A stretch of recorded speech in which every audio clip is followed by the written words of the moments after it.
მცირეფერმერული კოოპერატივების შექმნისა და გაძლიერებისთვის ევროკავშირი 15 მილიონ ევროს გამოყოფს. ხელშეკრულებას ევროკავშირსა და 4 არასამთავრობო ორგანიზაციას შორის დღეს წინამძღვარიან კარტში მოეწერა ხელი.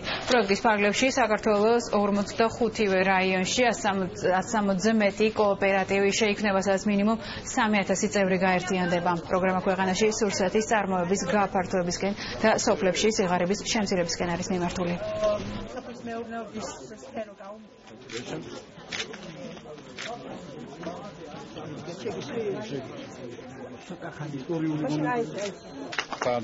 ეს არის 40 მილიონიანი პროექტი, რომელსაც ხელი 2 წლის წინ მოეწერა.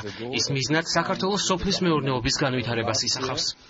კოოპერატიული მოძრაობა ეს არის ჩვენი სოფლის მეურნეობის ერთ-ერთი მთავარი მიმართულება და ვფიქრობთ, რომ ეს დაასაქმებს ძალიან ბევრ ადამიანს საქართველოში და შექმნის ბევრ და ხარისხიან პროდუქციას.